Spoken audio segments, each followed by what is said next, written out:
কোনো সিনেমা দেখছে না, আমি এই কম্প্যারিজন এবার ঈদে করতে পারছি না। এবার যে সিনেমাগুলো এসছে প্রত্যেকটা সিনেমাই কিন্তু একটু আলাদা আলাদা স্বাদের আছে। দর্শকদের প্রতিক্রিয়াটাই এমন যে বাংলা সিনেমা আসলে ঘুরে যাচ্ছে এবং আন্তর্জাতিক মানের হচ্ছে, সেই বিষয়টা কিন্তু আমরা দেখছি এবং দর্শকরা সেটাই বলছেন। বিগত কয়েকটা সালের তুলনায় এবারের ঈদটা সিনেমাপ্রেমী এবং সিনেমার লোকদের এবং সিনেমার জন্য খুবই ভালো যাচ্ছে।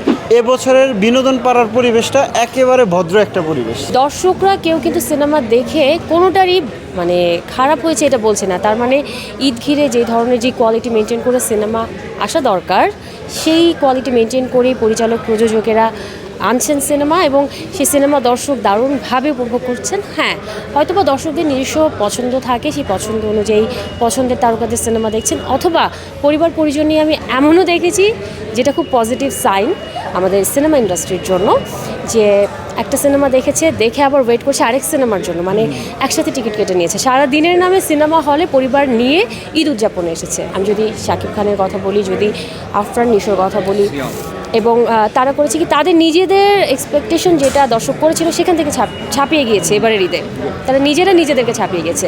সিয়াম আহমেদের অভিনয় দারুণ হয়েছে, এবং চক্কর 302 সেখানে সিনেমা দেখে দর্শক দারুণভাবে উচ্ছ্বসিত হচ্ছে। আর আরেকটা বিষয় ভালো লাগলো যে এবারের ঈদে কিন্তু ছোট পর্দার 2 পরিচালক বড় পর্দায় যাত্রা শুরু করেছে, এবং দুটো সিনেমাই কিন্তু দর্শক দেখছে, সাথে বাকি সিনেমাগুলোও দেখছে। আসলে কোনো সিনেমা দেখছে না, আমি এই কম্প্যারিজন এবার ঈদে করতে পারছি না, অন্তত আমার করার এই ক্ষমতা নেই। দর্শক সিনেমা দেখছে, ঈদ উৎসব ঘিরে সিনেমা হলে যে দর্শক ফিরছে, এই ধারাবাহিকতা বজায় রাখুক, এটা খুব ভালো লাগছে। যেটি দেখলাম সংবাদ সংগ্রহ করতে গিয়ে, যে চলচ্চিত্রর প্রতি যে মানুষের যে ভালোবাসাটা আছে সেটি কিন্তু এবার বহিঃপ্রকাশ হয়েছে। এক কথায় যদি বলি, যেহেতু বাংলা সিনেমায় একসঙ্গে বেশ কয়েকটি মুক্তি পেয়েছে, দর্শক একটির টিকিট না পেলে আরেকটি দেখার সুযোগ পাচ্ছে। ঈদ আসলে যেহেতু এই সুযোগটা থাকে, সেটি কিন্তু হচ্ছে, এবং প্রত্যেকটা সিনেমা দেখে তারা কিন্তু এবার আমরা গতবার দেখেছি ব্যাড রিভিউ দেওয়াটা, এবার আসে কিন্তু সেটা আমরা দেখছি না। মানে দর্শকদের প্রতিক্রিয়াটাই এমন যে বাংলা সিনেমা আসলে ঘুরে যাচ্ছে এবং আন্তর্জাতিক মানের হচ্ছে, সেই বিষয়টা কিন্তু আমরা দেখছি এবং দর্শকরা সেটাই বলছেন। আমরা অনেকবার দেখেছি, আমরা যখন ইন্টারভিউ নিচ্ছিলাম, দর্শকদের ওয়ার্কশপ নিচ্ছিলাম, তখন তারা নেগেটিভ রিভিউ দিচ্ছিল।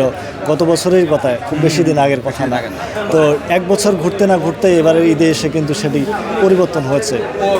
এই যে একটা পরিবর্তন বাংলা সিনেমার দর্শকদের, এটি বলা চলে যে সিনেমার একটা অভাবনীয় সাফল্য বলা চলে। কারণ ঈদকে ঘিরেই যেভাবে সিনেমা দর্শকরা দেখতে আসছেন, ঈদ ছাড়াও যদি ভালো মানের এই ধরনের কন্টেন্ট আসে, তাহলে অবশ্যই দর্শকরা হলে আসবেন, তারা কিন্তু এটিই বলছিলেন। তো সার্বিকভাবে যদি বলি যে বাংলা সিনেমার রিভিউটা আসলে অনেকটা দর্শকদের আগে যে ধারণা ছিল সেটি ঘুচে গেছে। আসলে রসের তো 9টি দিক আছে, আমরা বলি নবরস দিয়ে কিন্তু জীবন পরিচালিত হয়, তো সিনেমায় তো রস থাকতেই হবে। হ্যাঁ, এবার যে সিনেমাগুলো এসছে প্রত্যেকটা সিনেমাই কিন্তু একটু আলাদা আলাদা স্বাদের আছে। যেমন বরবাদের কথা যেমন বলা হচ্ছে, দাগের কথা বলা হচ্ছে, দুটোই কিন্তু একটু স্যাড মুভির মধ্যেও একটা যেমন ভায়োলেন্সের কথা বলছে, আর একটা কিন্তু একেবারে মানুষের কথা বলছে। আমরা আসলে এখন স্পয়লার করতে চাই না, যেহেতু সিনেমাগুলো হচ্ছে, এই কথা বললে স্পয়লার হয়ে যাবে, ওদিকে যেতে চাই না। যেটি বলতে চাই যে আসলেই এটি কিন্তু একটি ভালো দিক। আপনার বরবাদ ভীষণ অ্যাকশনের একটি চলচ্চিত্র, সেখানে দাগিতে কিন্তু অ্যাকশনের জায়গাটা আমরা ট্রেলার টিজারে দেখলেও ওটি কিন্তু মানুষকে কাঁদাচ্ছে। হ্যাঁ, এরপরে জঙ্গলি একটি পরিবারের গল্প বলছে, তার সন্তানের গল্প বলছে। চক্কর 302-তে দর্শকরা বলছে যে তাদের মাথা ঘুরছে। জিন 3 দেখতে এসে কিন্তু তারা বলছে যে হরর মুভি, আমরা ভয় পাচ্ছি। আগের দিনে একজন দর্শক তার সন্তানকে নিয়ে বাইরে এসে বসেছিল যে ভয় পাচ্ছে, আবার যাব। এই যে আমাদের শিশুদের জন্য হলে আসার, তাদের বাবা মায়ের সাথে বসে দেখার, উপভোগ করার যে চলচ্চিত্র হচ্ছে। আর আমরা কিন্তু মেলা দিন ধরেই যে সামাজিক মাধ্যমের একটা ঝামেলায় ভুগছিলাম, যে আমাদের সন্তানেরা প্রচুর মোবাইলমুখী হয়ে যাচ্ছে, ডিভাইসমুখী হয়ে যাচ্ছে, সেখান থেকে বাবা মায়ের হাত ধরে যে তারা হরর মুভি দেখতেছে, এটিও কিন্তু একটা আনন্দের সংবাদ। তাহলে দেখেন প্রত্যেকটা সিনেমায় কিন্তু ডিফারেন্ট কথা বলছে, এবং যারা অভিনয় করছে তাদের মধ্যেও কিন্তু প্রচুর বৈচিত্র্য। এবার যারা প্রডিউস করেছে এবং যারা ডিরেকশন দিয়েছে, এনারাও কিন্তু প্রচুর মানে তরুণী বলা চলে। যেমন আমরা হৃদয়ের কথা জানি, এইদিকে শিহাব শাহীন দক্ষ একজন পরিচালক। এই যে প্রত্যেকটা মানুষ এসেছে এবং তাদের যে ক্রিয়েটিভিটি ডিফারেন্ট জায়গা থেকে প্রত্যেকেই কিন্তু ভালো করছে, তার মানে চলচ্চিত্রের মোড় ঘুরেছে। এবার ঈদের তো 6টি সিনেমা মুক্তি পেল, তো দর্শকদের প্রতিক্রিয়া সবসময় তো শাকিব কেন্দ্রিক থাকেই, কিন্তু এবার শাকিবের সাথে আফরান নিশো এবারও যুক্ত হয়েছে, সবাই সিয়াম আছে। তো সব কিছু মিলিয়ে দেখলাম যে বরবাদ এবং দাগি এই দুইটা সিনেমার রিভিউই বেশি।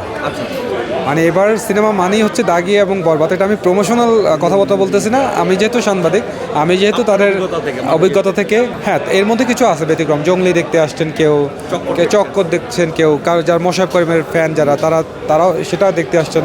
তবে আমার মনে হয় বাস প্রতিটা সিনেমাই ভালো যাচ্ছে, প্রতিটা সিনেমাই অবশ্যই ভালো যাচ্ছে। তবে হ্যাঁ, শাকিব খানের যেহেতু দুইটা সিনেমা, তার মধ্যে বরবাদ এগিয়ে, অনেক বেশি অংশে এগিয়ে। এবারে মূলত যেই প্রেক্ষাপটটা দেখছি, প্রায় 6টার মতো সিনেমা মুক্তি পেয়েছে, তার ভিতরে দেখেছি অন্তরাত্মাটাই হল থেকে নেমে যাওয়ার বিষয়টা। বাকি যে 5টা সিনেমা, তার ভিতরে যদি বলি সব থেকে এগিয়ে আছে বলবো যে বরবাদ, দর্শকদের থেকে বা হল থেকে এভরিথিং সব থেকে। আর এরপরে জঙ্গলি এবং দাগি দর্শকদের হৃদয়ে একদম নাড়া দিয়েছে বলবো যে। অন্তরাত্মা হল থেকে নেমে গেলেও জিন এবং চক্কর এটাও দর্শক মোটামুটি দেখছে। আর এর আগের ঈদগুলোতে যেটা হতো যে 1টা বা 2টা সিনেমা খুব কম্পিটিশন হতো, 4, 5টা, 6টা, 7টা, 1 ডজনও মুক্তি পেতে দেখেছি আমরা। সেই জায়গায় এবারে একটা বাদে বাকি 5টা সিনেমাই খুব ভালো চলছে, যার হল অনুযায়ী শেষে সেরা পারফরমেন্সটা দিচ্ছে। তো বলাই যায় যে বিগত কয়েকটা সালের তুলনায় এবারের ঈদটা সিনেমাপ্রেমী এবং সিনেমার লোকদের এবং সিনেমার জন্য খুবই ভালো যাচ্ছে। দর্শকদের যে রিভিউ আমরা নিয়েছি সেখান থেকে আমরা দেখেছি যে বরবাদ নিয়ে তাদের কিন্তু দারুণ আগ্রহ রয়েছে, এবং দর্শকরা বলছে যে এটি আসলে বাংলা সিনেমার ইতিহাসকে একেবারেই ভেঙে দিয়েছে এবং অনন্য একটা উচ্চতায় নিয়ে গেছে। এর পরবর্তীতে জঙ্গলি সিনেমা নিয়েও কিন্তু দর্শকদের বেশ বলছে যে আগ্রহ আছে। তারা যেমনটি বলছেন আমাদেরকে, বা আমরাও যেটি মোটামুটি আমাদের অভিজ্ঞতা থেকে বলছি, যে গল্প নির্ভর হয়েছে এবং পরিবার নিয়ে দেখার যে বিষয়টি, এটি আসলে সবচেয়ে বড় বিষয়। যে আসলে সিনেমা নির্মাণ শুধু যে করব একটা শ্রেণীর জন্য, বিষয়টা কিন্তু এমন না। সবচেয়ে বড় যে ফোকাসের যে জায়গাটা, সেটা হচ্ছে পরিবার নিয়ে সিনেমা দেখাটা। সেই বিষয়টি কিন্তু এবার সৃষ্টি হয়েছে, যে দর্শকরা পরিবার নিয়ে এসে এবং দেখে যখন তারা হল থেকে বেরোচ্ছে, তারা বলছে যে তারা বাংলা সিনেমার যে বিষয়টি তারা এবার পেয়েছে, সেটি কিন্তু আসলে তাদের পরিবার এবং অন্যান্য যে সদস্য আছে তারাও কিন্তু খুব পছন্দ করছে। এবং তারা বলছে যে বলিউড হলিউডের সিনেমার তুলনায় তারা এবার, এখানে আপনি জানেন যে বসুন্ধরা সিনেপ্লেক্সে একটা ইংলিশ মুভিও চলছে, সেটি কিন্তু একেবারেই মুখ থুবড়ে পড়েছে বলা চলে, যে সেখানে কিন্তু একদম দর্শক নেই, আগ্রহ কম। সেই জায়গায় বাংলা সিনেমা বরবাদ, জঙ্গলি বলেন, দাগি বলেন, এরপর চক্কর বলেন, এই সিনেমাগুলো নিয়ে কিন্তু দর্শকরা খুব আগ্রহ রয়েছে এবং টিকিট পাচ্ছে না। সবচেয়ে যে মজার বিষয় এবং যেটি বাংলা সিনেমার জন্য আসলে খুবই সুখকর, আমি বলবো যে আসলে টিকিট পাচ্ছে না, তারা অনলাইনে পাচ্ছে না, এখানে এসে পাচ্ছে না।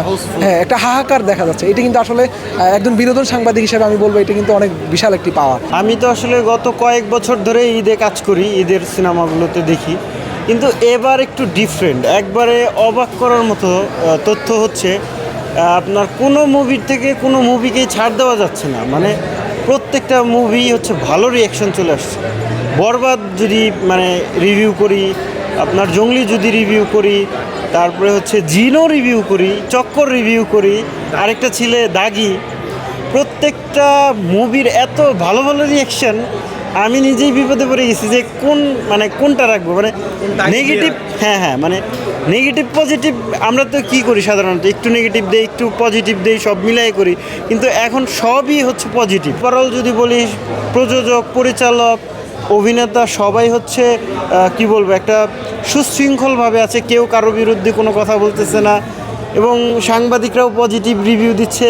এইরকম পরিবেশে সিনেমা মুক্তি পাওয়া এবং এরকম একটা বিনোদন জগতে এরকম একটা পরিবেশ, আমার মনে হয়, আমি তো ছোট মানুষ, তারপরে যতটুকু দেখেছি, আমার এবছরের ঈদের মুভিগুলো বেস্ট লেগেছে। এবং দর্শক প্রতিক্রিয়া যদি বলি, এবং সব মিলে ওভারঅল এবছরের বিনোদন পাড়ার পরিবেশটা একেবারে ভদ্র একটা পরিবেশ।